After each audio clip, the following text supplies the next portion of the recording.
Olá, pessoal, sejam bem-vindos a mais um FUCast. Hoje vamos receber o ex-governador Paulo Artung e presidente da Indústria Brasileira de Árvores, o IBA. Nesse bate-papo, os alunos de Direito irão debater com o ex-governador uma série de medidas ambientais que vêm sendo adotadas, temas polêmicos como aquecimento global, assim como também vamos debater o crédito de carbono, um assunto tão importante e tão quente no momento. Contamos com a presença de vocês. Venha assistir conosco.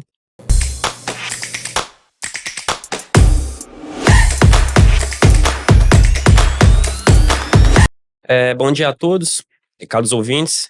Estamos aqui hoje para falar sobre mercado de crédito de carbono, desafios e oportunidades. Eu sou Pedro, esse é meu colega Davi, e para nos elucidar sobre o tema, convidamos o ilustre senhor Paulo Artung. Lerei aqui o currículo dele.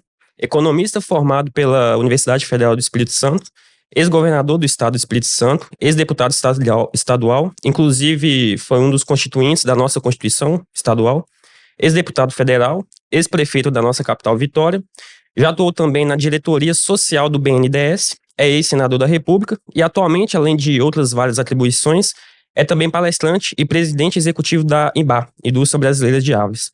Bom dia, governador. Obrigado por aceitar nosso convite e espero que possa elucidar bastante sobre o tema. Prazer grande estar com vocês, Pedro, Davi, nossos professores, nossos queridos alunos que estão aqui. Eu sou um admirador do trabalho da FUCAP há muitos anos, né? Então fiz um esforço redobrado para poder estar junto com vocês nessa manhã. Então, estou à disposição de vocês. Show. Governador, nosso tema é a questão do aquecimento global, a questão das mudanças climáticas, que tem assustado a população e a sociedade como um todo.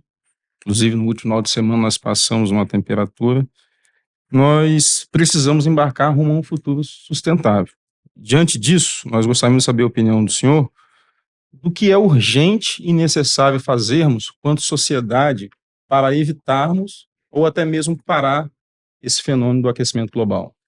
Olha, Davi, a primeira coisa importante assim, é lembrar que os cientistas eles vêm nos alertando há muitos anos, né? E, quer dizer, houve uma certa descrença que levou a sociedade humana a perder tempo, né? Sim, eu acho que isso é importante, até pela experiência que nós humanos tivemos nessa pandemia muito recente, né? Que teve uma forte discussão sobre a questão da ciência, né? Então eu chamo atenção para isso, né? Os cientistas nos alertaram a partir de estudos mostrando o efeito dos gases de efeito estufa no processo de mudanças climáticas, de aquecimento do planeta. E, de certa forma, houve assim, uma certa negação, né?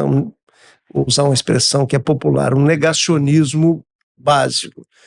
Então, eu faço essa primeira ressalva porque nós perdemos tempo na caminhada humana. Segunda coisa importante da sua pergunta é que esse não é um assunto passível de ser endereçado por um país isoladamente, né? Isso é coisa importante.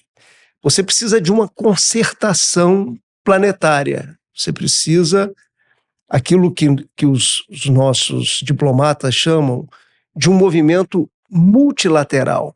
Ações unilaterais não resolvem. Vamos supor assim que o Brasil seja o primeiro da turma, né? Faça tudo direitinho. O que é fazer tudo direitinho? Por exemplo, a gente colocar fim ao desmatamento no nosso país. Depois a gente pode falar um pouquinho sobre isso. E essas ilegalidades de grilagem de terra que está ligado ao desmatamento, garimpo ilegal que está ligado a essa prática. Vamos supor que a gente faça, e daí vem boa parte das emissões de gás de efeito estufa do nosso país, né? vamos supor que a gente seja o primeiro da turma, né? Estamos aqui com alunos e faça o nosso dever de casa. A gente fazer sozinho e a China continuar emitindo, e os Estados Unidos continuar emitindo como emite, não resolve. Então, assim, a primeira coisa que eu disse é da ciência. A segunda é que nós precisamos de uma concertação internacional, que a gente chama de um movimento multilateral. O Brasil, lá atrás, deu um exemplo bacana. Pouca gente se lembra disso, os nossos jovens estudantes que estão aqui não eram nem nascidos. Nós organizando a Rio 92. A Rio 92 foi um esforço importante, multilateral, de enfrentar o problema da sustentabilidade do planeta, né? E de lá para cá, isso foram transformadas nas COPs, né? Então, as COPs que se organizam anualmente, agora mesmo nós vamos ter no final do ano mais uma COP. Vou estar presente. A IBA vai estar presente, eu presido a IBA. Todas as COPs, desde que eu fui para a IBA, nós participamos. Legal. Então, assim, ali é o espaço para discutir, né? A COP mais importante que nós tivemos foi a de Paris, porque ali nós conseguimos convergir sobre um conjunto de atitudes que o planeta precisa tomar para que a gente olhe para o presente com segurança e deixe um planeta organizado para as futuras gerações, né? Para os nossos filhos, para os nossos netos, bisnetos, e assim por diante. Então, assim, eu acho que aqui eu te respondo, Davi, assim, de uma maneira bem ampla, sabe? Se eu tivesse que elencar os problemas do mundo hoje, assim, o conflito entre Estados Unidos e China é um problemão. Assim, isso está desorganizando o planeta. A guerra da Ucrânia é um problemão. O conflito agora recente no Oriente Médio é um problemão, né? Assim, a digitalização acelerada do mundo eu não digo que é um problemão, é um desafio monumental, né? Nós estamos saindo de um mundo analógico para um mundo digital. Muito rápido. Assim, tudo muito rápido. Rápido e sem estrutura para suportar isso. Tudo muito veloz. Mas, assim, se eu tivesse que elencar o problema número 1, o desafio número 1 para nós planetários, na caminhada humana, é justamente o problema do clima, a emergência climática. Então, assim, acho que aqui eu te respondo, assim, nós estamos sendo competentes no enfrentamento, nós humanos? Não. Então, assim, essa chave que nós temos que virar, né? Sim, a indústria do petróleo é poderosíssima, eu não preciso dizer isso aqui, não são bilhões, são trilhões, não são reais, são dólares, euros, né? Moeda forte no mundo, mas essa chave nós precisamos virar. Eu acho que aqui eu já passei da sua pergunta, senão eu fico muito prolixo aqui, é um tema que me toca muito pessoalmente. Perfeito. Já que o senhor tocou nesse assunto, há alguma coincidência para essa COP28 ser feita em Dubai? Como é que vai ser tratado esse tema lá no Oriente Médio, um dos maiores produtores de petróleo? O berço do petróleo. Tem duas visões, assim, que se você olhar os artigos, os documentos que estão saindo no Brasil e no mundo, tem uma visão pessimista, né? Isso é um erro ter levado, assim, a visão de que foi um erro ter levado a essa COP numa hora crítica como o mundo está vivendo para uma área que é, assim, uma espécie de um coração da produção petrolífera do planeta, né? Essa é uma visão. Eu respeito essa visão. Sim. Mas eu sou um cara, assim, vocês me conhecem bem, que eu não sou capaz de ver só o copo vazio, né? Eu procuro ver o copo meio cheio. Então, assim, tem um lado desse argumento, eu respeito, mas se nós temos que enfrentar essa matriz energética que nos trouxe a emergência climática, ir ao coração do problema e fazer a discussão não é ruim. Assim, essa é a minha visão, né? Então, assim, acho que vai ser positivo. Eu não quero dizer que nós vamos sair de lá com com o mundo cor-de-rosa, não vamos, assim, mas eu acho que a vida é assim, é passo a passo, né?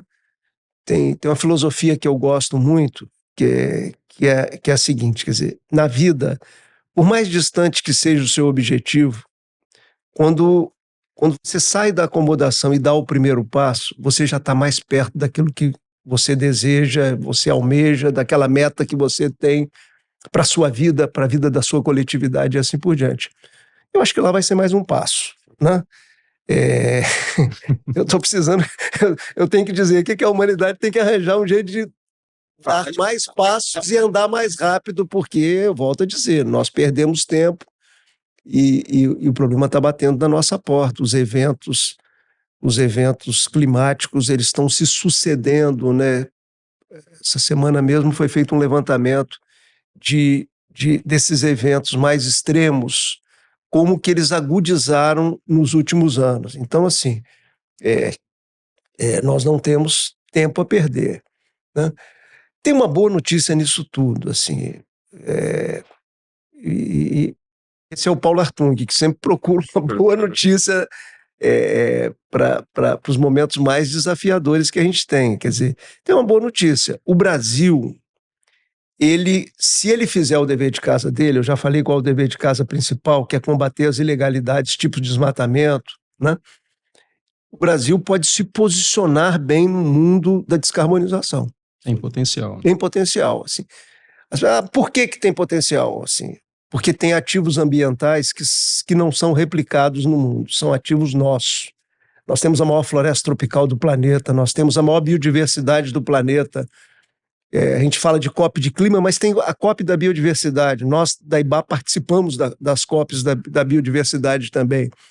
Nós temos 12% da água doce do planeta. Quer dizer, eu já falei aqui, nós temos vento em várias regiões que são ventos constantes. Estou falando de energia eólica, nós temos sol, nós temos biomassa, nós temos terra. Sim, nós temos terra. Terra que já foi antropizada. Não estou falando de terra onde tem floresta em cima. Essa nós temos que preservar. Isso tem um valor, isso é ativo para o país, para o presente e para o futuro do país. Mas nós temos terra, nós temos 88 milhões de hectares, 88 milhões de hectares de terras que já foram antropizadas, tem algum nível de degradação e pode ser convertida. Converter é um termo técnico. É você, por exemplo, pegar uma pastagem produtiva e transformar num trabalho de árvores cultivadas ou de grãos, ou até você reconverter aquela pastagem produtiva e degradada por uma pastagem moderna, que inclusive, ao ser desenvolvida, ela captura carbono. Sim. No solo, por exemplo. Então, assim, o Brasil tem uma bola, vou usar a linguagem do futebol que o brasileiro gosta, né? Tem uma bola na cara do gol, o gol sem goleiro, e dessa vez eu espero que o Brasil não chute fora, né? Porque nós somos danados na nossa história aí para ter bola na cara do gol e ao invés de chutar no gol, chutar para fora. Então, assim, a gente não pode perder essa oportunidade. Os nossos líderes precisam estar à altura desse desafio. Assim. Na vida, as máquinas são maravilhosas. Você imagina o que é um celular na mão de um ser humano hoje, quais as diversas funções. A pessoa está no trânsito parada e está trabalhando ali, ele está produtivo ali. Isso não era assim. Antigamente você estava perdendo seu tempo e não conseguia resolver nada, né? Então, assim, as máquinas são maravilhosas, mas as máquinas não nos substituem. A gente tem que ter clareza disso. As máquinas são maravilhosas quando tem seres humanos maravilhosos ao lado, treinados, qualificados, com estudo, com curiosidade e assim por diante. Então, nós estamos vivendo essa era. Eu acho que tem uma oportunidade a ser aproveitada pelos brasileiros. O velho Roberto Campos, que quando fala para os meninos Roberto Campos, eles pensam no presidente do Banco Central. Mas eu estou falando no avô dele, né? Uhum. O avô dele que era uma pessoa muito inteligente, muito criativa, muito bem-humorada e muito crítica a essas coisas erradas do nosso país. Ele dizia assim, o Brasil não perde uma oportunidade de perder oportunidades. Então, assim, o Brasil precisa agora falar para o Roberto Campos lá no túmulo, assim, não, agora nós vamos...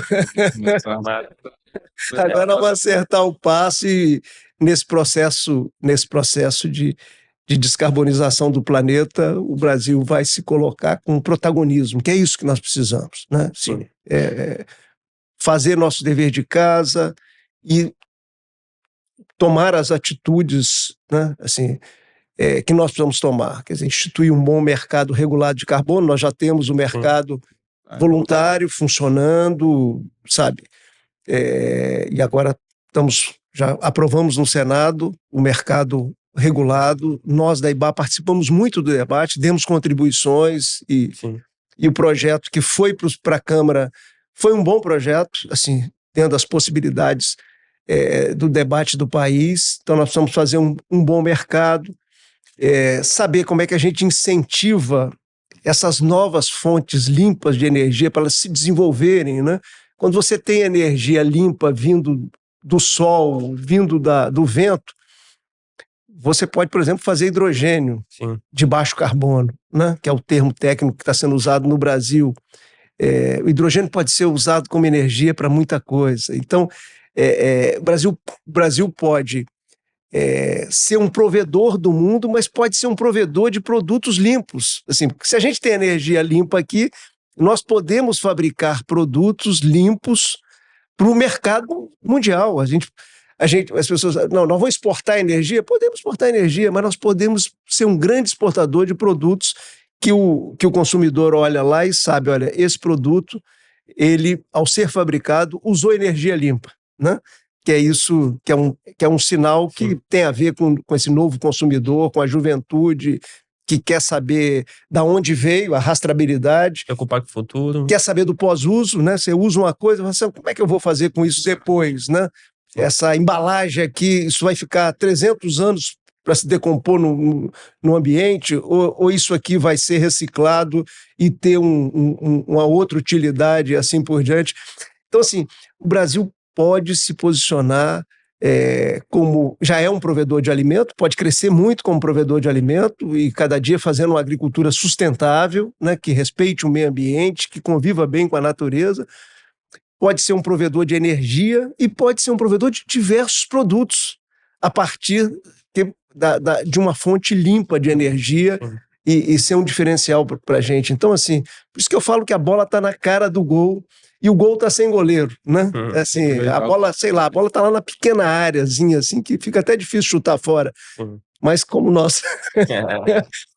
como diria Tom Jobim, né? Tom Jobim falava que esse país não é um país para amadores, né? Então, assim, como esse país surpreende a gente negativamente muitas vezes, então a gente precisa estar com os olhos bem abertos. Eu acho que nós precisamos de uma juventude ativa, nós precisamos de líderes, né? Com a cabeça renovada, quer dizer, cabeça de pensar o futuro, cabeça de pensar o interesse público, né? Coisa que muitas vezes nos falta no Brasil e às vezes falta no planeta, né? Tem hora que você olha o mundo também, né? A Merkel foi, né? A Merkel era uma referência importante na Europa, quer dizer, o Obama foi, né? Vai passando o tempo das pessoas, é natural, somos humanos. Sem falso. E quem ficou, né? Que preenche esse espaço, né?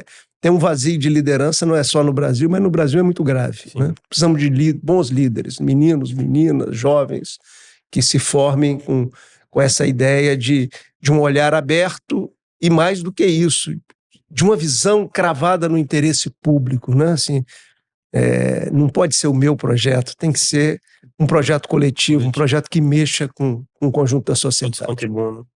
Aproveitando aí a oportunidade de não deixar de fazer o gol, né? O senhor que é um experiente gestor público, qual que é o papel do poder público nesse sentido para ajudar justamente a fazer o gol e aproveitar a oportunidade dessa vez? Isso tem uma discussão no Brasil e no mundo muito importante. Você tem dois grupos no mundo, assim, um que acha que quanto menos estados, melhor, né? Quanto menos governo, melhor. E tem um outro que é obcecado, que acha que tudo tem que ser pela mão do governo. Sim. Se o governo não fizer, não intervir, a coisa não roda. né? Eu nunca pertenci a nenhum dos dois grupos, eu não acredito nisso, né? Essa aí eu acho. Aliás, esses dois extremos, de vez em quando, eles têm posições que são muito parecidas, eles se encontram e se abraçam ali no cantinho, ali escondido, né? Mas eu não acho isso, eu acho que, assim, nós precisamos de governo, Sim. e de governo bom, sabe? Principalmente, né? De governo bom, governo que sabe fazer uma lei, vai fazer uma lei do instituindo o mercado regulado de carbono. Ele tem que pegar as experiências internacionais. Como é que eu fiz as coisas na vida? As pessoas muitas vezes me perguntam, assim, tô no aeroporto, as pessoas me perguntam. Mas, olha, gente, eu copiei muita coisa. Eu falo copiar porque eu sei que isso agride as pessoas, porque as pessoas não gostam de falar que copiam. Eu copiei muitas coisas. Precisa inventar a roda, não? Não precisa. Meu pai falava isso com a gente, assim, a roda já foi inventada, né? Nós somos dois irmãos, eu e Júlio. Ele falava, a roda já foi inventada. O importante é saber como é que você coloca a roda para rodar. Sim. De preferência, a roda produzindo mais e gastando menos. Que é a visão sábia lá do velho. Eu sou Paulo, filho de Paulo, né? Do meu pai Paulo. Então, assim, nós precisamos de governo. Sim. Governo que saiba fazer as coisas, né? Governo que saiba desenhar boas políticas públicas. Para desenhar boas políticas públicas, precisa de ciência, precisa de evidência, precisa de estudo, né? Não é esse negócio de chegar lá na Assembleia Legislativa, na Câmara Municipal, no Congresso Nacional e fazer um projeto em cima da perna, porque eu ouvi dizer que isso vai me dar voto ali na comunidade tal ou qual. Não, tem que ter ciência, sabe? Então nós precisamos de bons governos, sabe? Mas nós precisamos de empreendedores privados. Precisamos de gente com cabeça quieta para fazer as coisas acontecerem. Então, assim, nós precisamos das duas coisas. Nós precisamos de um mundo de empreendedores assim, que corram atrás, corram na frente, obstinados, e um governo organizado. Incentive, né? Que, de preferência, não seja um governo caro demais. Porque, assim, por que o governo não pode ser caro? Porque quando ele é caro, ele tira um dinheiro que está na sociedade. Melhor aplicado. Uma poupança que podia estar fazendo novos negócios, novas pesquisas, colocando dinheiro em ciência aplicada e assim por diante. Como é que você pega uma árvore? Vou para o meu setor um pouquinho. Como é que você pega uma árvore e decompõe a árvore e separa fibras? As fibras você vai fazer celulose. Celulose hoje você faz roupa com celulose. Viscose. Muita gente está usando viscose e não sabe que é 100% árvore. Né? Viscose é 100% árvore. No mercado de têxtil, no mundo, 6% do mercado têxtil, que é um mercado monumental, já vem da árvore. Assim.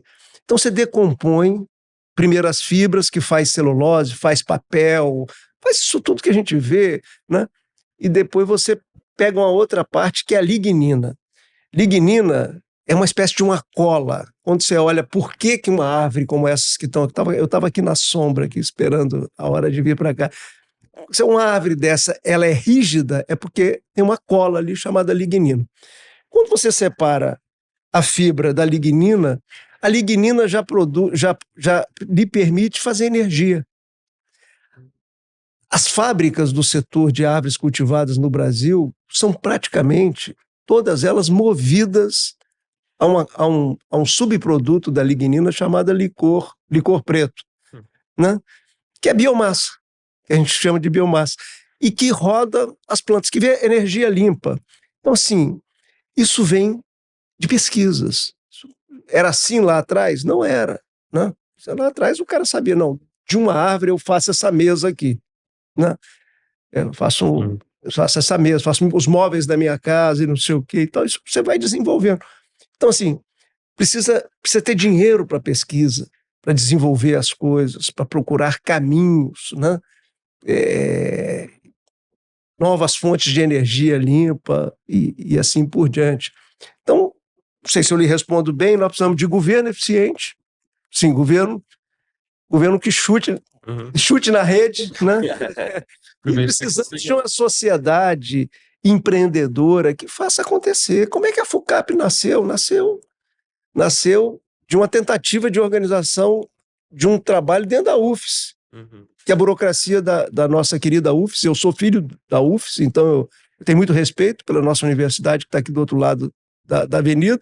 A burocracia não aceitou e nasceu esse projeto da cabeça de empreendedores. É isso que nós precisamos. Quer dizer, hoje a FUCAP é uma das melhores do país. Isso não é pouca coisa, é isso que nós precisamos em todas as áreas, né? Brasil afora, né? Seja no Nordeste, seja no Norte do país. Olha o Centro-Oeste, que ninguém dava nada pelo Centro-Oeste. A terra não era barata, não era quase de graça no Centro-Oeste brasileiro. Hoje vai tentar comprar um hectare de terra lá, 2 hectares, 10 hectares. Mas por que o Centro-Oeste tá hoje um celeiro de produção de grãos, né? De algodão e assim por diante? Porque estudou. Ciência, Embrapa. Aliás, uma instituição pública, inclusive, que começou. Mandamos muita gente para o exterior para estudar, voltar para pesquisar, entenderam que a nossa agricultura não podia ser igual à agricultura do norte, né? Que a questão climática, a questão da terra, é tudo diferente. Então, vamos estudar aquilo que a gente chama de agricultura tropical. Tropicalizamos o nosso conhecimento. Hoje, o conhecimento brasileiro ele é exportado, né, para as regiões tropicais. Assim. Então, assim, eu acho que é governo bom, é sociedade com visão empreendedora, é a gente não ter preconceito com o cara que quer ser empresário, com a moça que quer ser empresário. Não, você tem que valorizar, sabe? Isso é um bem para a sociedade. Amanhã gera emprego, gera oportunidade, paga impostos ao governo. Quer dizer, aí você roda realmente. Se ficar de pendurado só num governo, tá aí a Argentina. Sim. Um exemplo, assim, eu fui à Argentina há poucos dias atrás, convidado para fazer uma palestra para empresários, né? Assim, dá uma tristeza. Assim, é um país com nível educacional melhor do que o nosso, a gente tem que reconhecer isso, né? Um país que já foi uma referência no mundo, um país com terras agricultáveis espetaculares, né? E está lá não tendo dinheiro para pagar suas contas. É isso, é crise cambial. Aquilo que, quando eu era estudante de economia, vocês não eram nascidos, era muito discutido nos cursos de economia, hoje não é mais discutido. Você vê como é que o Brasil precisa fazer muita coisa, mas já endereçou muita coisa. Assim, quando eu era estudante de economia, era uma crise cambial atrás da outra. Eu contei isso para eles. Quando a gente olha agora, nós temos 300 e tantos bilhões de dólares de reservas. As pessoas muitas vezes não entendem porque de vez em quando se faz bobagem na política econômica no Brasil e a gente não sofre tanto. Não sofre tanto porque nós temos reservas. Que isso dá uma garantia de que o país tem capacidade de honrar com seus compromissos, de pagar suas contas e assim por diante. A Argentina quer importar do Brasil bens essenciais para a vida dos argentinos, não tem dinheiro para pagar. É isso. Então, assim, não é só governo, não é só sociedade, é governo bom, sociedade ativa, empresariado, empreendedores, sabe? Academia, né? Academia viva, né? Academia para fazer paper de nós para nós mesmos. Isso não adianta, nós temos que fazer ciência aplicada, porque é isso que vira chave, é isso que fez vacina na pandemia, é ciência aplicada. E ali foi um negócio interessante, porque juntou governo e laboratórios privados, né? Você vai ver os acordos que foram feitos, por exemplo, nos Estados Unidos, é uma espécie de PPP, público-privado, né? Então, assim, acho que a gente tem que abrir a nossa cabeça. O mundo mudou, está mudando e continua mudando velozmente. E se a gente ficar de retrovisor, e tem muita gente de retrovisor no Brasil, vamos combinar, né? Se a gente ficar aqui de retrovisor, nós não vamos fazer a coisa certa. Nós temos que tirar o retrovisor e olhar para o presente, principalmente para o futuro, para essas tendências de futuro, digitalização, descarbonização. É esse o mundo que está nos pautando aí, a gente precisa estar à altura dele, né? E principalmente trazer muitos jovens para esse processo, né? Porque isso é uma corrida de revezamento, né? O Paulo Artung está ali passando, já está cuidando de neto, já tem 2 meninos, agora vai vir uma neta, então é isso aí.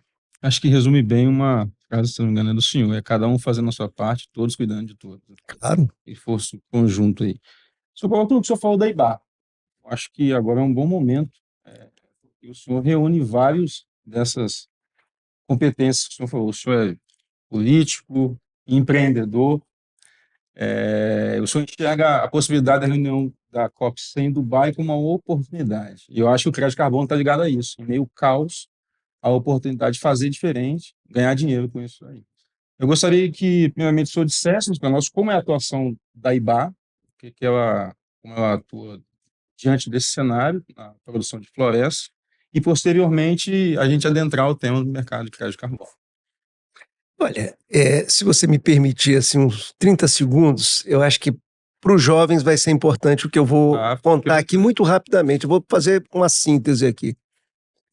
Eu, quando estava me formando em economia, eu fiz 2 concursos públicos. Na época era prova de seleção. Uma para o Bandes e uma para o Instituto João de Santos Neves. Eu passei nos primeiros lugares para as 2 provas, né?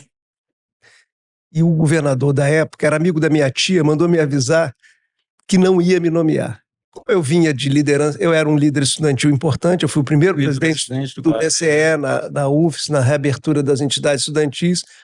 Ele disse para minha tia assim: eu não vou nomear subversivo, né? Posso falar isso com tranquilidade, porque esse ex-governador, no final da sua vida, ele fez amizade comigo, nós convivemos muito bem juntos, né? Então, eu posso contar essa história, já é uma história que está até registrada em algumas coisas que eu publiquei, né?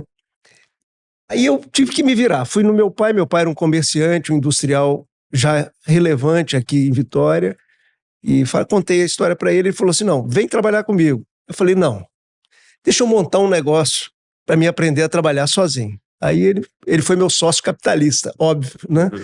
E aí eu montei uma editora e gráfica. Eu fui microempresário no início da minha trajetória, né? E fomos bem-sucedidos, mas veio uma eleição, me chamaram para ser candidato. Me chamaram para ser candidato, e aí começou essa trajetória minha. Eu fui eleito, me chamaram para ser vereador, depois mudou no meio do caminho, que tinha que ser deputado, porque eu sou nascido em Guaçuí, Guaçuí não tinha deputado há muitos anos, precisava ter um deputado na região. Eu acabei já não sendo vereador e sendo deputado já direto, fui muito bem votado, acho que foi o 4º mais votado do estado na primeira eleição. Aí fui deputado estadual, fui deputado federal, fui prefeito. Terminando o mandato de prefeito, eu fui convidado para ser diretor do BNDES, né? Então, foi uma experiência super interessante, porque o BNDES, na época, dos melhores times no setor público que tinha, era o BNDES, assim.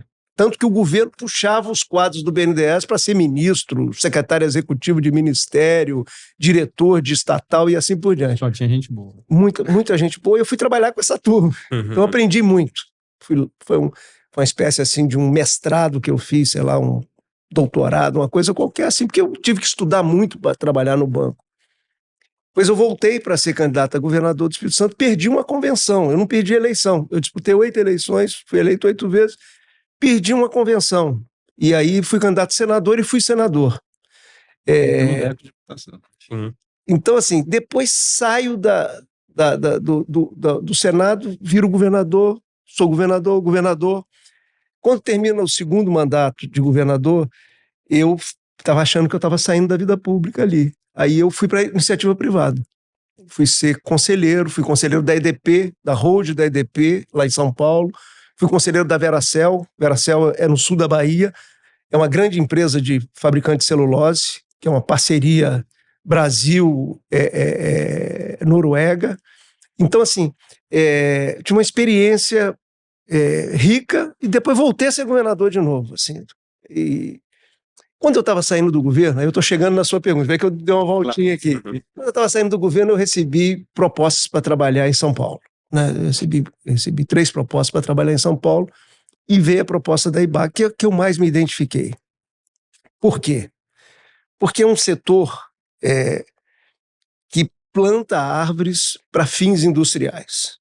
Então, assim, ele planta, colhe e replanta para ser processado, para fabricar placas, piso, revestimento, papel, celulose que dá origem a papel, roupa, fralda, tudo isso tem celulose, né? Fralda geriátrica, fralda de bebê, tudo isso tem isso. Então, assim, eu achei interessante. Quer dizer, o setor planta hoje vou dar o número aqui, 9,9 milhões de hectares. Desculpe, 9,7 milhões de hectares. E conserva, o mesmo setor que planta em 9,7 conserva 6,7 milhões de hectares. Que tamanho é esse? 6,7 milhões de hectares é um Rio de Janeiro, só para a gente pensar assim. Então, assim, é um setor que mostra que é possível, no uso da terra, produzir e preservar. Esse é que é o ovo em pé. Assim. Então, assim, eu falei, eu vou trabalhar numa área dessa, uma área que está dialogando com aquilo que esse mundo moderno está precisando, né? Outra coisa, os produtos que são fabricados, via de regra, são recicláveis. Você pega um papel, você pode fabricar um outro papel com aquele papel que você já usou, né? Você pega uma caixa de uma embalagem que chega na sua casa, você tira o produto, coloca ela de volta, para onde ela vai? Os catadores apanham, começa o ciclo da reciclagem, né? Aquilo vira uma apara e a apara transforma num novo papel. E parte é biodegradável, mas biodegradável num tempo pequeno. 400 anos. Não é 400 anos, 300 anos, é tempo curtinho. Então, assim, esse setor ele está do lado certo da equação da sustentabilidade, da equação do clima e assim por diante. Então, não era a melhor proposta financeira. Eu acho bom eu falar isso para os jovens. Interessante. Não era, assim.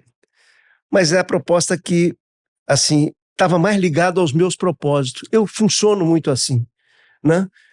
E deu muito certo, né? Assim, eu tô há mais de 4 anos como presidente da IBA, né? Então deu muito certo. É um setor que tem uma área nacional muito grande, sim. São mais de 47 empresas representadas. É uma agroindústria. Tem um pé no agro, tem um pé na indústria.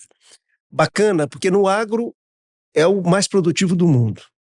E o pessoal está reclamando que tem que ampliar a produtividade.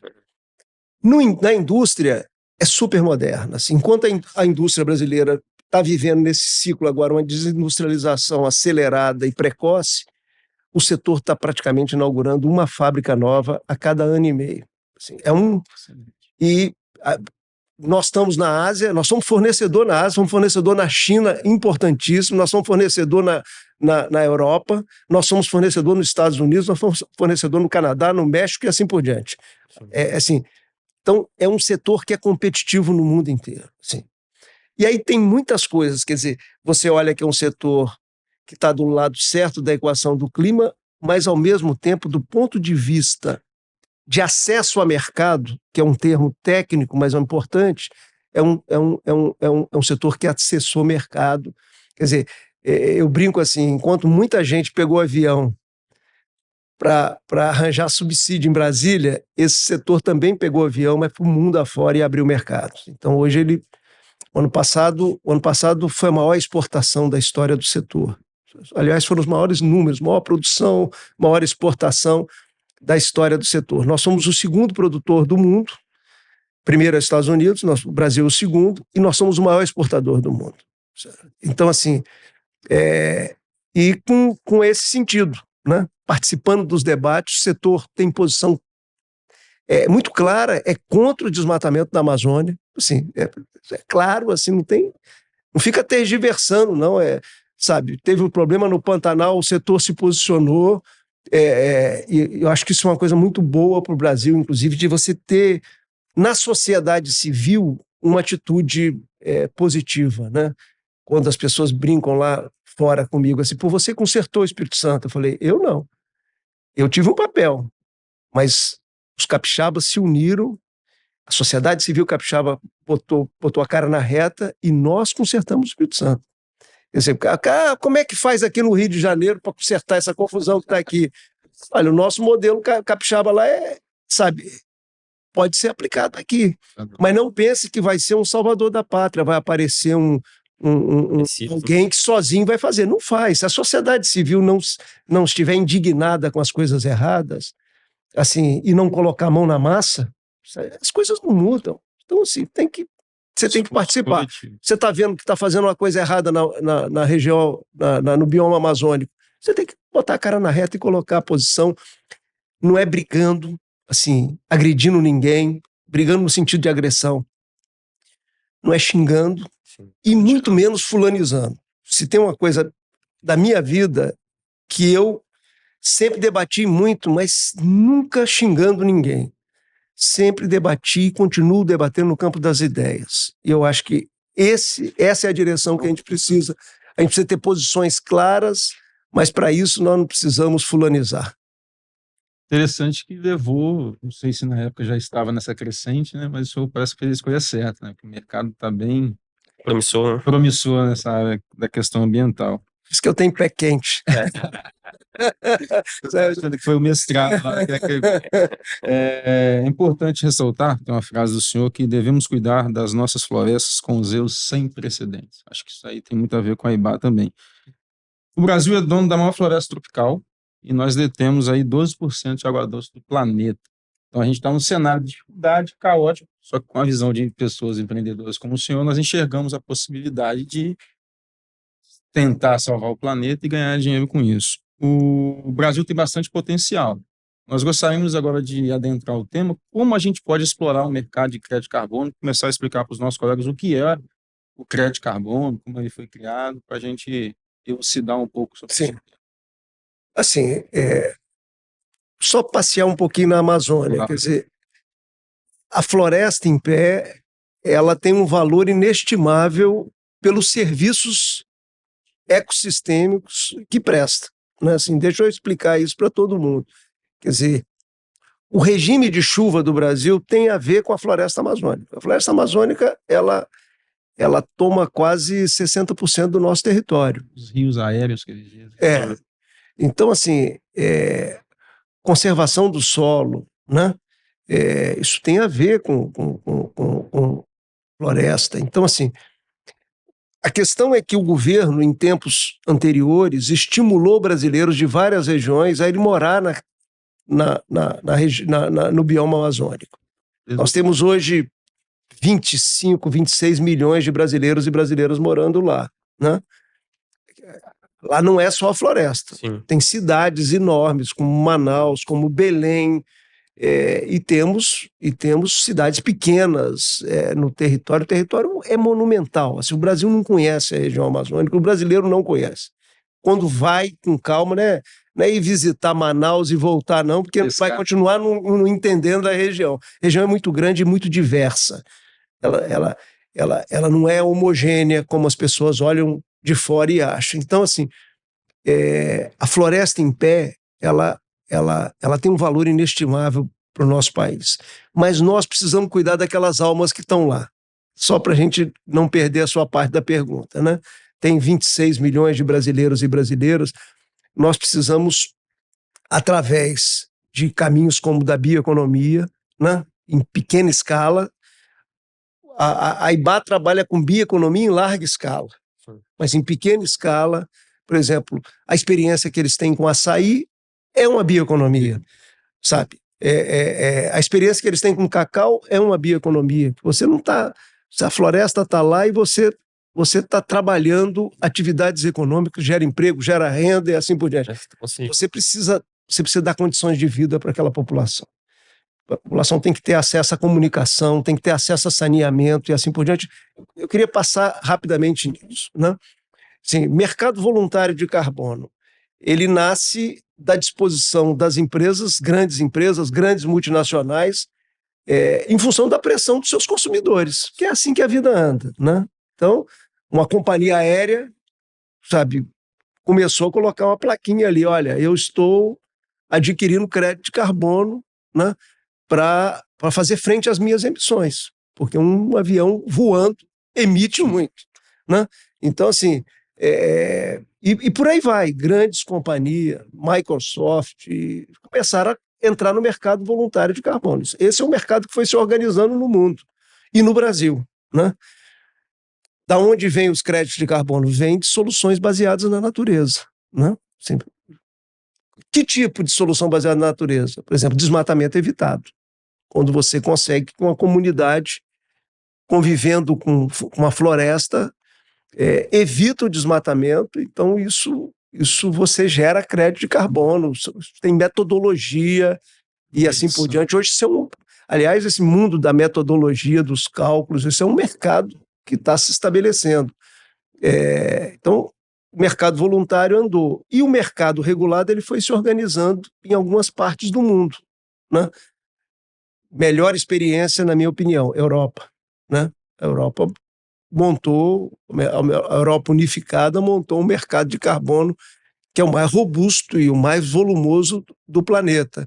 Mas você tem experiências, acho que são 22 experiências de mercado regulado de carbono hoje no mundo. Você tem Califórnia, uma boa experiência, que é um estado americano, sabe?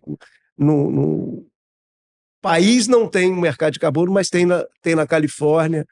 Você tem experiência da China, que é uma experiência própria. Você tem experiências mundo afora. Então, aí mercado já é um mercado regulado de carbono, onde você tem regras do governo, né?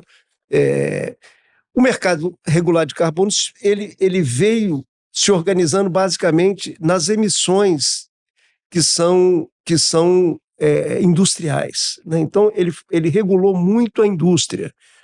E tem áreas críticas de descarbonização. Siderurgia, área crítica, cimento. Serra é uma das campeãs aí, proporcionalmente. Cimento é área crítica, sabe? E por aí vai. E hoje, se você tem sem números de investimento em pesquisas para ver rotas de descarbonização desses setores, né? Então, quer dizer, o que no mercado de carbono era importante na legislação brasileira que vai ficar pronta. Eu acho que até a COP tem um esforço para isso, vamos ver se dá certo, né? Duas coisas são importantes, assim, só para vocês poderem ficar na mesma página. Primeiro, esse mercado regulado de carbono brasileiro precisa dialogar com os outros mercados, particularmente com o europeu. Né? Para copiar, né? Exato. Legal que dá certo. O projeto que saiu do Senado e foi para a Câmara tem a mesma metodologia, assim, dos europeus. Isso é um ponto positivo. E segundo, o mercado regulado de carbono tem que se comunicar regulado com o voluntário.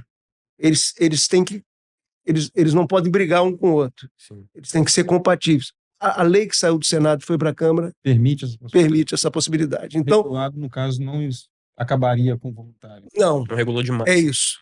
Porque são funções distintas dentro das ferramentas de descarbonização. Quer dizer, isso é uma ferramenta entre várias ferramentas. Não tem uma bala de prata, né? São várias coisas. Você precisa mudar a matriz energética, nós já falamos aqui, assim por diante. Então, assim, é importante para o Brasil? É importante para o Brasil ter um mercado regulado de carbono. Qual a maior importância para o Brasil? Porque se o Brasil tem tanto potencial, que nós já falamos aqui, eu não vou repetir, ele precisa ter protagonismo, ele precisa estar na frente das ações, das medidas. Como as nossas emissões têm muito a ver com o desmatamento, quer dizer, e nós já aprendemos lá a partir da Rio 92 como é que combate o desmatamento, nós já fomos bem-sucedidos, nós já levamos, nós brasileiros, Brasil, governo brasileiro, nós já levamos o desmatamento para níveis muito baixos, com comando, controle, imagens de satélite. É um processo muito bem montado e muito moderno no Brasil. Quer dizer, as agências de governo funcionando e assim por diante. Então, assim, o que nós precisamos é combater as ilegalidades, melhorar a vida das pessoas que moram no bioma amazônico, porque isso dá sustentabilidade às medidas de combate ao desmatamento. Senão você faz e daqui a pouco desfaz, porque o cara não tem acesso à renda, ele vai procurar renda de qualquer jeito, vai aceitar proposta de gente de crime organizado, que é isso que se passa hoje na região amazônica e assim por diante. Então, é muito importante esse passo, né, da gente instituir o mercado regulado de carbono no nosso país. E até nesse sentido aí da má-fé dos pessoal lá do norte, principalmente na Amazônia, teve uma notícia recentemente de que o pessoal estava grilando terra dos governos e emitindo esses projetos para vender irregularmente, né? Notícia muito triste. A gente sabe, igual o senhor falou... O que mostra para a gente que nós precisamos equacionar o problema fundiário brasileiro. Sim, também. Né? Até o Aridelmo montou uma experiência de regularização fundiária nas cidades. Sim. Nós precisamos ter Também. um movimento muito forte. Hoje nós temos tecnologia, né? Hoje você pega por satélite informações de metro por metro e assim por diante. Então, nós já temos muita tecnologia, nós precisamos regularizar a propriedade rural no Brasil. Você tem e resolver a terra não destinada do governo, saber o que vai fazer e o que vai ser reserva, sabe? O que vai ser terra indígena e assim por diante. Eu estou só pegando uma carona porque quando você fala, por exemplo, na área de mercado voluntário de carbono, é muito importante que aonde vai fazer um projeto, que o mercado voluntário de carbono são projetos, né? Sim. Onde você vai fazer um projeto, é fundamental que a terra seja regularizada.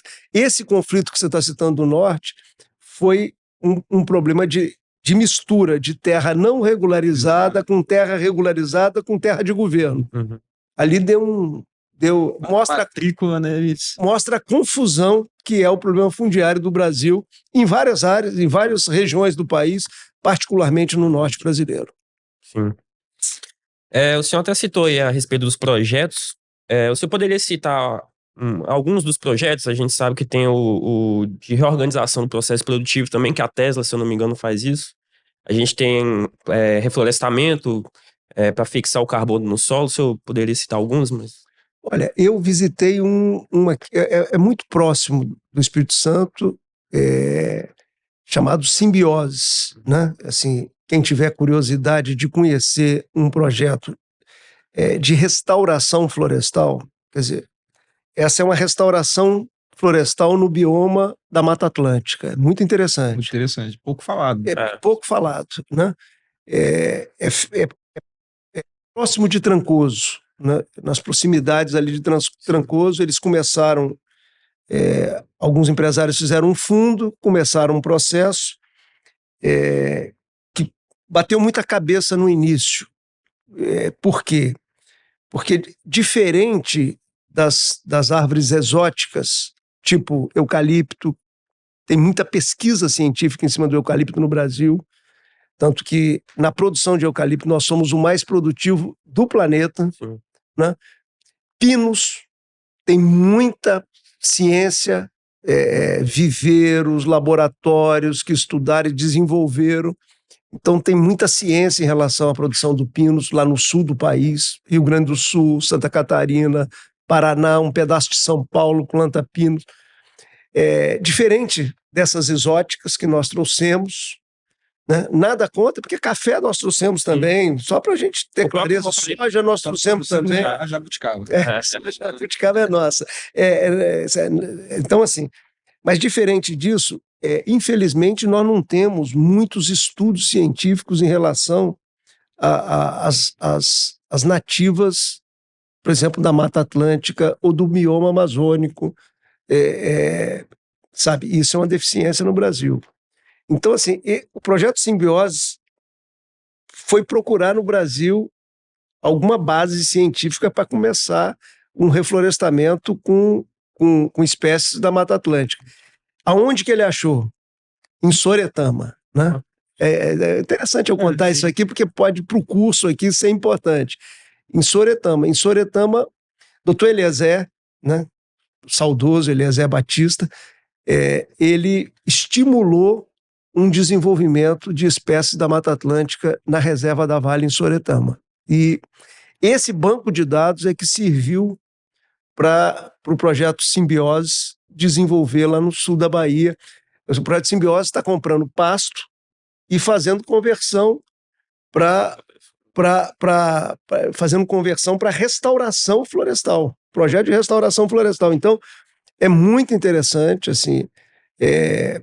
Hoje tem organização de outros grupos no Brasil, por exemplo, depois você pega na internet, você vai ver Regreen, sabe? É um fundo que tem a mesma pegada. O olhar é um olhar de restauração.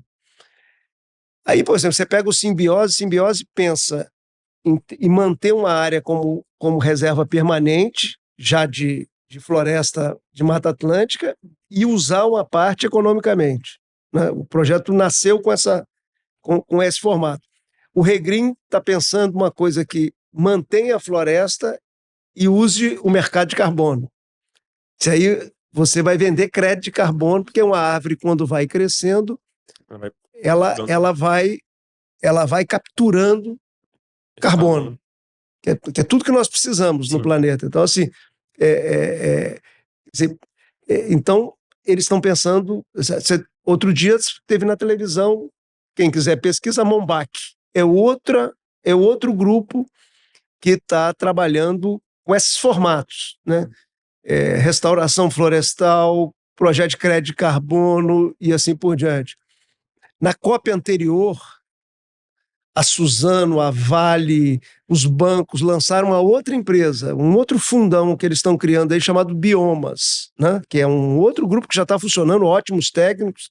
Inclusive uma menina da Biomas esteve aqui no Espírito Santo esses dias fazendo palestras, a Natália Renteria, que é uma técnica muito qualificada nessa área de crédito de carbono e assim por diante. Então, quer dizer, você tem um mundo rodando, evidentemente, que diferente do setor de árvores cultivadas para fins industriais, quer dizer, você ainda não tem pesquisa muito bem feita, você não tem viveiros, você tem que ter viveiros, assim, você pensar negócio de restauração florestal, são viveiros imensos, né?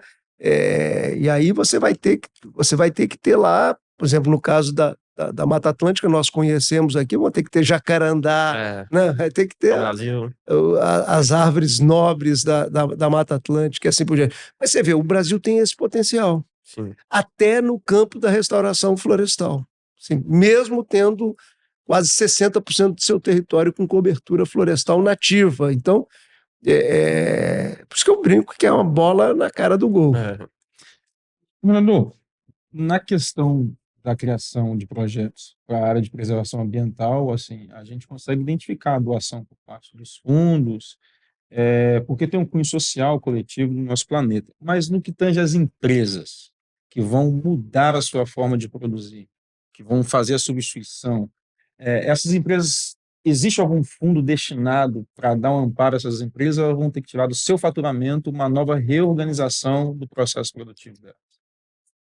Tem de tudo hoje, né? Tem de tudo. Você vai ver o governo alemão pegou a Thyssen e deu o dinheiro para ela fazer uma nova siderúrgica, mas ela quer caminhar para a diminuição extrema de emissões de carbono na fabricação do aço. Então, isso é notícia de, sei lá, 3 meses atrás e assim por diante.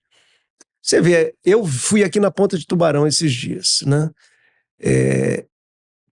As coisas interessantes que eu acho que serve para o curso aqui, eu acho que o curso deveria fazer a visita. Primeiro, nós assinamos lá atrás, quando eu estava no governo, muitos anos atrás, o Dr. Roger ainda era presidente da Vale, o Dr. Roger já faleceu, Marconi era o superintendente da Vale aqui. Nós assinamos, governo, Ministério Público e Vale, um termo de compromisso ambiental lá atrás. Então, eu visitei as obras do termo de compromisso ambiental. Você vê uma coisa que foi feita lá atrás, quando eu era governador do Espírito Santo, os resultados estão agora. O doutor Marcelo Lemos disse que esse é um dos casos mais... Esse é um case, ele é um entusiasta, porque ele foi uma peça fundamental, eu dou muito valor ao trabalho que ele fez. Porque a gente estava acostumado naquela época, o Ministério Público queria fazer TAC com todo mundo, termo de ajuste de conduta. Se a gente fosse fazer TAC, a gente ia judicializar essa coisa e não ia resolver nunca. Então, aí vem o meu engenho, né? O engenho do meu treinamento de vida. Eu falei, dá para o Ministério Público aceitar, ao invés de TAC, um termo de compromisso ambiental, e colocar tudo que precisa ser feito nas esteiras transportadoras de minério, de carvão, sabe, nos pátios e assim por diante.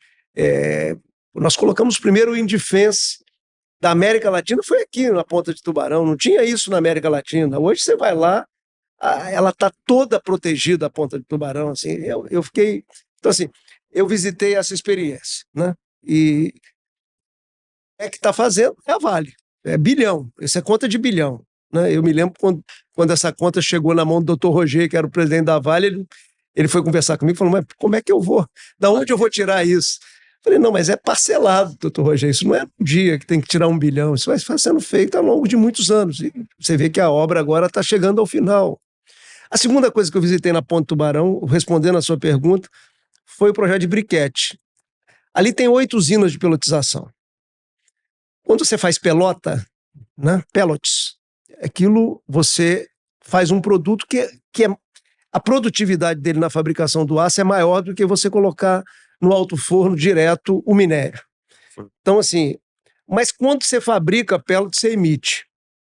Tá claro? Você vai usar coque, então você emite. Eu não queria falar muitos termos técnicos aqui, mas você emite. Então, cientistas que trabalham aqui na Ponte Tubarão, eu conheci os 2 cientistas, é um homem e uma mulher, sabe? Desenvolveram uma coisa nova chamada briquete. A fabricação de briquete é uma coisa interessante, porque, na verdade, você cola o minério e entra num forno, assim, eu até brinquei, chamei de um forno de micro-ondas, porque eu sempre brinco com essas coisas, vou simplificando as coisas. Entra num forno de micro-ondas e aquilo ganha consistência. E aí, os testes com briquete, a emissão é infinitamente menor de carbono, né? E na fabricação do aço no passo seguinte é infinitamente menor. Então, assim, é um ganha-ganha. Isso é que a gente chama de rotas de descarbonização. Quem está bancando isso? Quem está bancando é a Vale, né? Porque ela está olhando para frente para montar uma rede de clientes mundiais de siderúrgicas que tenham clientes para o aço dela, um aço que caminhe na direção de um aço verde.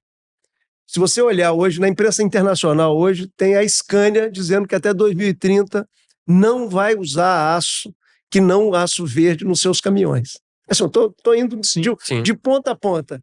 Então você tem o governo dando estímulos para a implantação de equipamentos de descarbonização e tem empresas fazendo. Uma empresa de celulose tem forno de cal. Tem muita emissão, porque ele é movido a combustível fóssil. O que o nosso setor descobriu? Que é possível, da biomassa, fazer um gás. Então chama gasificação da biomassa. E com esse gás, rodar o forno de cal sem emissão. Então, você já tem Puma 2, que é uma fábrica lá em Ortigueira, no interior do Paraná, com forno de cal movido a gás que vem da biomassa, né? Você já tem lá em Lençóis Paulistas, Bracel, é um outro grupo do setor. Lençóis Paulistas é interior de São Paulo, né? Você tem uma planta novinha, linda, o estado da arte em termos de planta, que o forno de cal é movido a gás vindo da biomassa. E tem uma terceira fábrica que a Suzano está construindo lá em Ribas do Rio Pardo, uma enorme fábrica. Eu fui lá ver a obra. Aliás, fiquei muito orgulhoso, porque tem 10 grupos capixabas, de fornecedores capixabas, trabalhando na obra, coisa que a gente treinou aqui no programa de fornecedores locais, né, da indústria.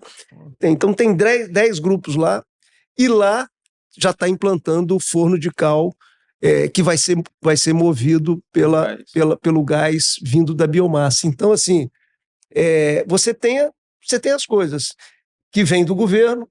Esses dias o BNDES nos levou lá para conhecer as nossas experiências de descarbonização. Pode ser que mais à frente o BNDES lance linhas de crédito específicas para que as plantas industriais possam pegar, por exemplo, uma caldeira movida a óleo combustível e trocar para uma caldeira movida a uma energia limpa. No caso, a biomassa, por exemplo, e assim por diante. Então, você tem rotas, então, o nome é esse mesmo, rotas de descarbonização sendo trabalhadas, muita ciência, vou voltar a falar de ciência, muitas academias trabalhando, gente estudando, né? E muita coisa interessante no Brasil. Eu visitei a Raízen, a Raízen que fabrica álcool, né, que é usado no nosso transporte aí, sabe? E aí eu vi o etanol de primeira geração e conheci, fui apresentado, né, assim, é uma brincadeira que eu estou fazendo aqui, ao etanol de segunda geração. Etanol de segunda geração é feita com resíduo do processo de produção. O etanol de segunda geração pode ser usado no combustível para aviação, no SAF, né? Que é um outro desafio, descarbonizar todo o transporte aéreo do mundo. Então, assim, é um mundo em transformação, é um mundo com muita ciência, com muita academia estudando, com muita aplicação direta, com muitos desafios, né? Nós estamos aí, sim, com muitos desafios batendo na nossa porta. Mas a vida é assim, se a gente olhar só os desafios, a gente perde um pouquinho de energia. Se a gente olhar os desafios e as oportunidades, a gente equilibra o jogo e ganha gás, ganha energia boa, né? Para poder seguir em frente. Eu acho que o Brasil pode seguir em frente e pode ter protagonismo, evidentemente, que pode também perder a oportunidade. Eu volto lá ao velho Roberto Campos. Pode também jogar fora, né, a oportunidade. Meu sonho, e eu rezo por isso, é que o Brasil agarre com as duas mãos essas oportunidades que estão hoje aí. Você vê a captação que ontem o Tesouro fez, é um assunto de economista, mas é importante as pessoas saberem. Quer dizer, fez os títulos verdes, né? Sabe? Sim. E conseguiu um juro muito mais baixo do que a captação que vinha sendo feita, né? Quer dizer, é o sinal desse tempo que nós estamos vivendo. Sim. Isso, sabe, você agarra para fazer bem feito, né? E olha que nós não estamos produzindo aqui o melhor para dar os sinais que nós precisamos dar para nós mesmos e para o mundo, né? O importante é que há oportunidades. Né? Isso. Então, existe aí, que a gente entendeu, a questão dos projetos, seja de reflorestamento, área de preservação ambiental, e quanto às agências que o senhor falou, que se eu estiver enganado, que é até uma possibilidade de nicho de negócio, de regular, de fazer a fiscalização desse crédito de carbono, saber se esse projeto está funcionando ou não, do monitoramento, do certificado. O que o senhor teria a nos dizer a respeito desse aspecto? O Brasil tem evoluído, tem contado com a ajuda de empresas estrangeiras? A questão do crédito de carbono do mercado voluntário, vou começar pelo voluntário, quer dizer, a integridade dele é o que deixa o mercado de pé. Na hora que vem uma notícia dessa de que está usando terra, que é terra de governo, isso dá uma balançada. Dá uma balançada. E você vê que o volume de comercialização do mercado voluntário do ano passado foi muito maior do que está sendo desse ano. Tem uma queda. O preço também caiu. São essas intercorrências. Então, assim, integridade é tudo, né? O mercado regulado é íntegro, porque quem dá as cotas de emissão é o governo. Se você tem uma empresa, eu te dou uma cota de emissão de 10, você emite 7, você tem 3 que você pode comercializar no mercado.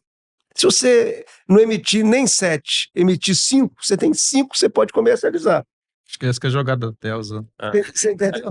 Então, assim, esse é o mercado regulado. E aí você tem uma autoridade regulando, te dando as cotas, né?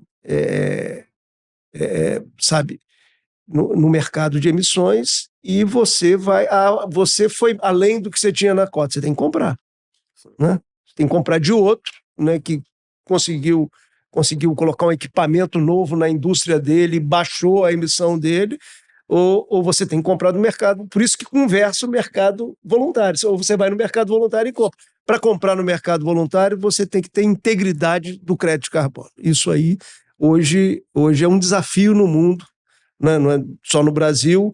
Estamos avançando, porque nesse caso, graças a Deus, tudo indica que nós vamos copiar as melhores experiências no mundo, coisa que infelizmente o Brasil não faz na maioria das vezes, mas nesse caso parece que nós estamos caminhando corretamente e não vamos inventar jabuticaba aqui, porque, pelo amor de Deus, já inventamos jabuticaba em áreas demais aqui no nosso país. O senhor falou aí da comercialização entre as empresas. Poderia, assim, dar um breve resumo de como corre essa comercialização? Se uma empresa chega para outra empresa e deseja comprar, ou se ocorre em alguma plataforma, bolsa de valores, algo assim? Isso vai ser organizado ainda, não posso te dizer como é que vai ser aqui no Brasil. Na hora de regulamentar a lei ficando pronta, a ideia a ideia corrente é que ela seja sancionada lá na COP, o presidente sancione na COP. Não sei se vai dar certo, porque voltou a reforma tributária para a Câmara e ficou uma agenda pesada na Câmara nesse final de ano. Tem muitos projetos que ficaram esperando a Caixa Econômica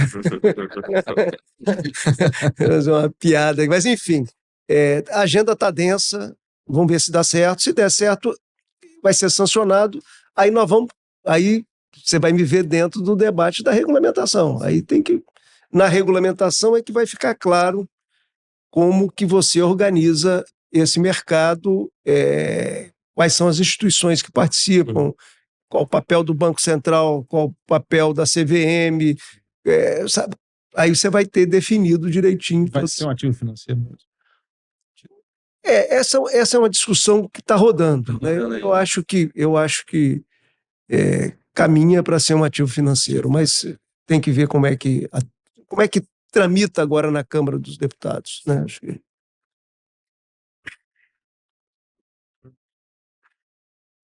E economia, Brasil?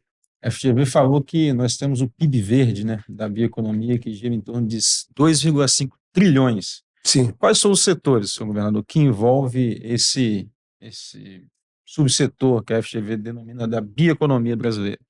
Olha, eu acho que aí, eu vi essa pergunta na minha leitura dinâmica aí, eu acho que era bom trazer uma conversa, porque essa conversa não precisa ser igual eu vim aqui, presencial, né? Assim, podia fazer uma conversa virtual com o pessoal da GV. Eu participei do seminário agora, eu fui um dos debatedores no seminário que eles apresentaram a ideia de PIB verde, né?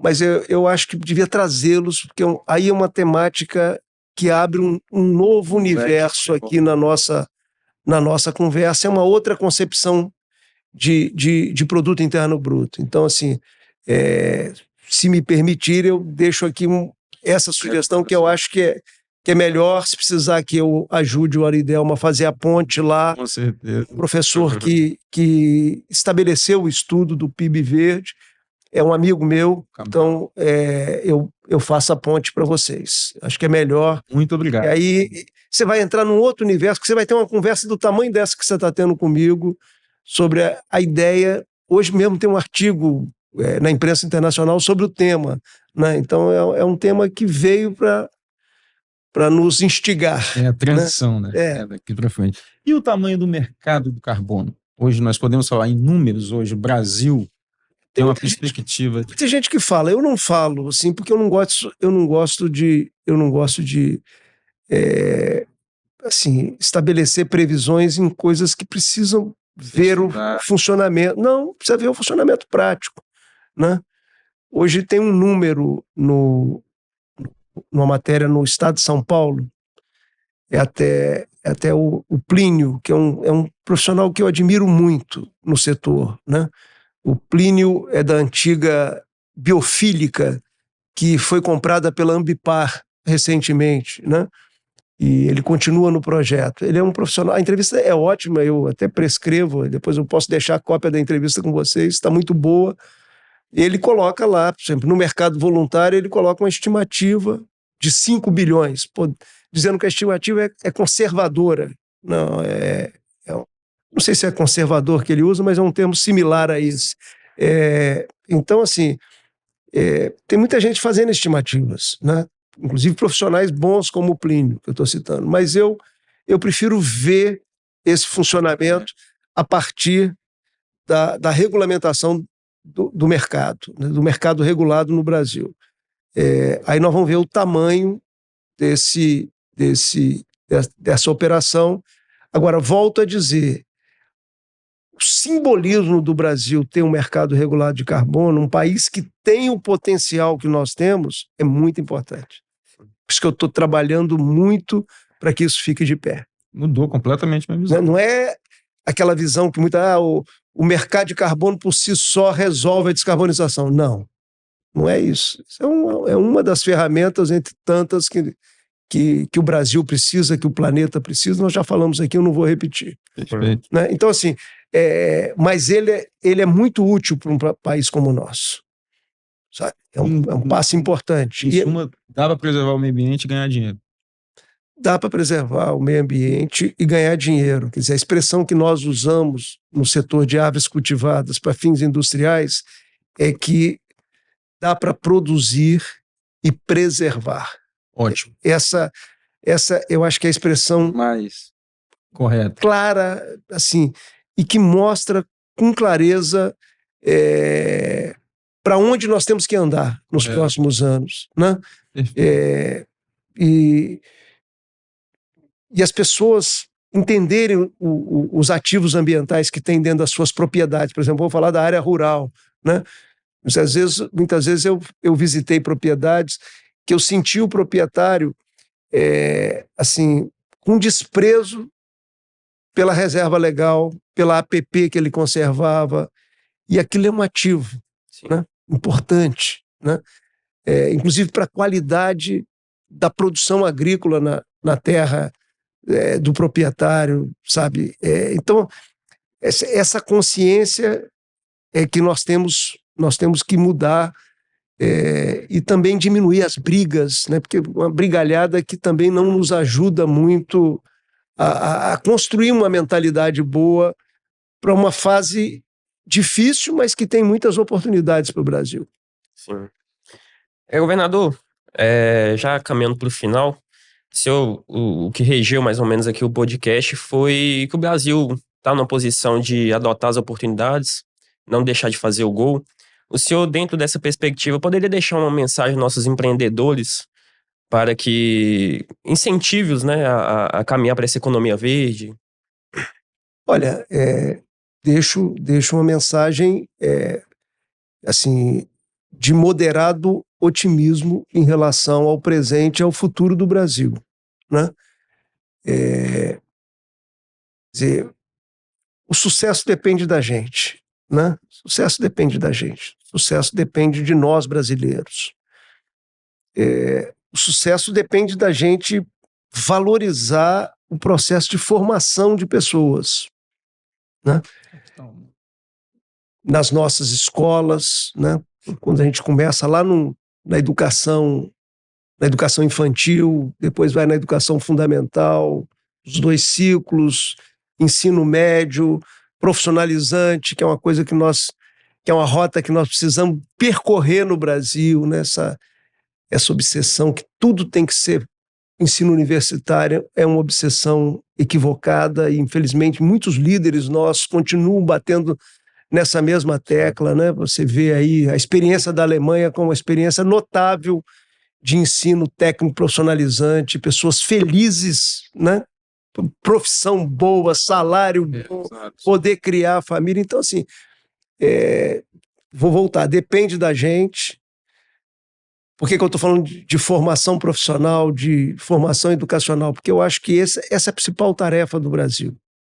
Melhorar o nosso capital humano, né? Eu já brinquei aqui que as máquinas são maravilhosas, mas não nos substituem. Nós precisamos de gente, e gente qualificada, e gente treinada. Isso faz uma diferença danada. Esses dias eu participei de uma reunião sobre o projeto de mercado de carbono só com jovens. Eu era o único coroa da sala, assim, sabe? Só jovens. Advogado formado fora do país, advogadas formadas fora do país, gente da área biológica e assim por diante. Eu fiquei numa felicidade. Eu saí dali tão alegre, gente tão competente, um conhecimento tão profundo da matéria.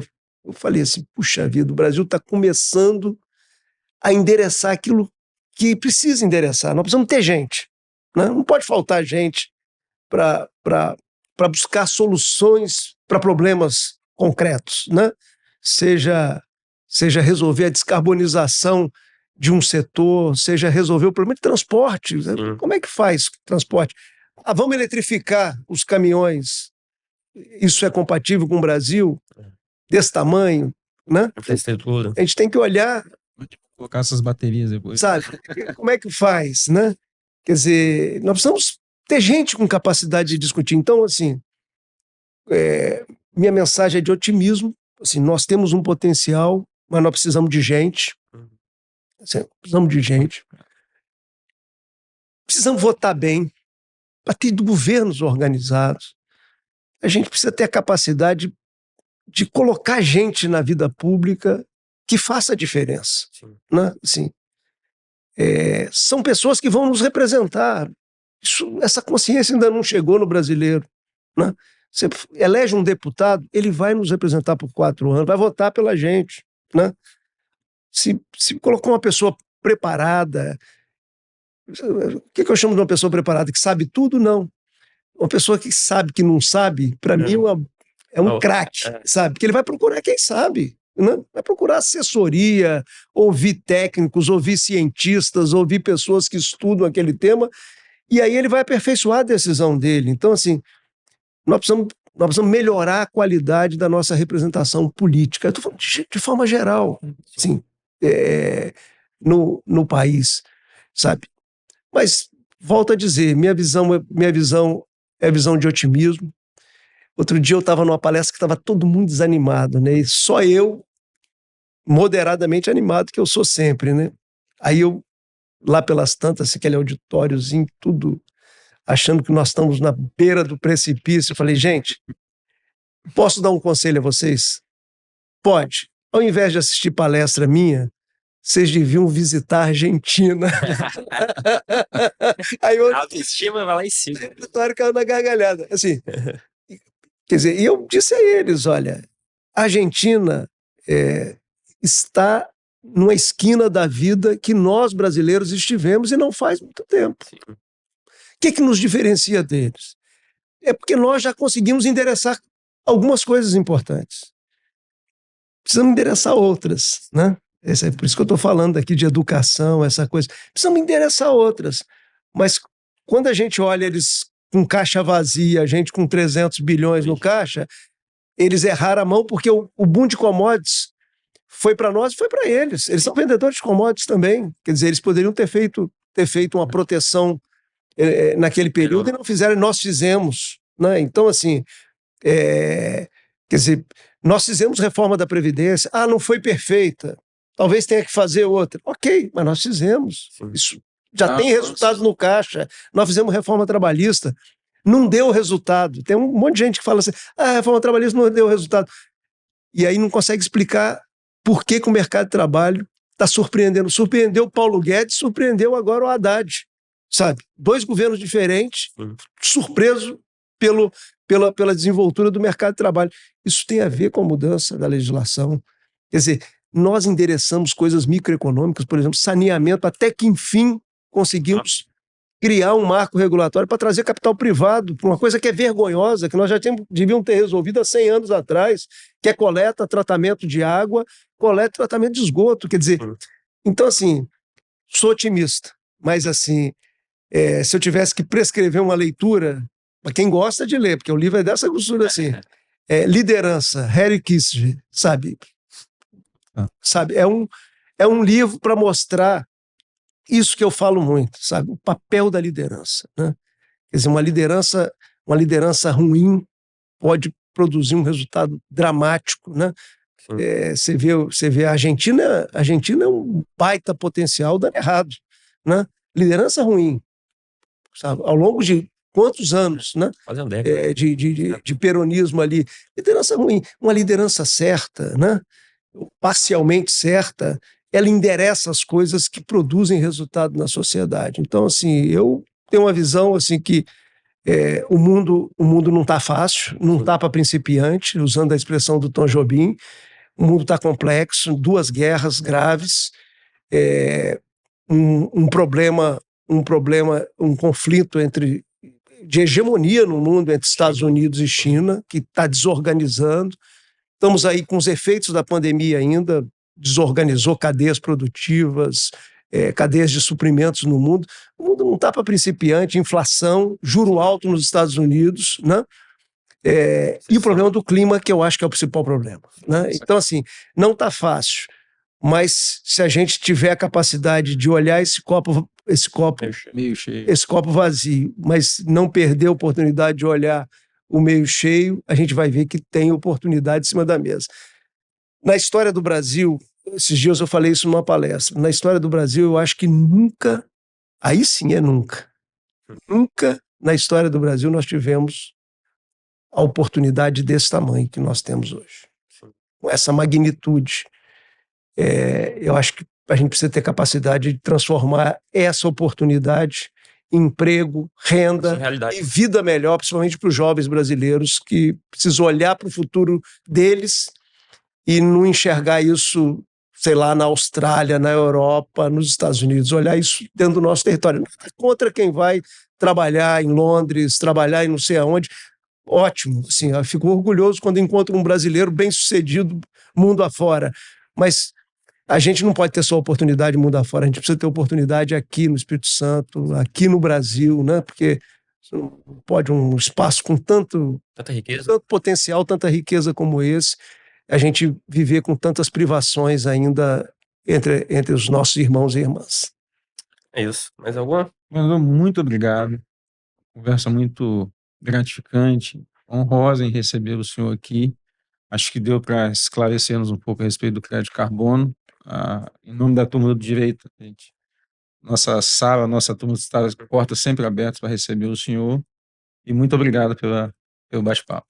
Eu que agradeço. Feliz de estar aqui na FUCAP. Fiquei ali na sombra ali, porque Aridelma acorda tarde, mas eu cheguei na hora que ele marcou comigo, fiquei na sombrinha ali, ambiente gostoso. Eu e Vivian estava falando assim, a FUCAP lembra as melhores escolas vivas que nós colocamos de pé, porque essa é bonito aqui, um ambiente gostoso de ficar, e uma escola que produz resultados, né? O mais importante, eu já falei lá no início, eu tenho muita alegria, porque eu acompanhei esse projeto desde o início, né? E isso aqui é um sinal vivo da capacidade empreendedora de brasileiros. Isso aqui é um sinal vivo, né? E FUCAP é uma experiência que a gente tem que reproduzir em tantas e tantas áreas para fazer esse Brasil, o Brasil que os brasileiros merecem. Está estimulando isso até nos futuros advogados. É isso. Muito bem, agradecer à professora Lívia, professora de Direito Ambiental, ao Rogério, coordenador do curso, a Aridelma por fazer a ponte, né? Muito bem. FUCAP pela oportunidade, e novamente ao governador por dispor do tempo. E é isso. Até a próxima. Obrigado.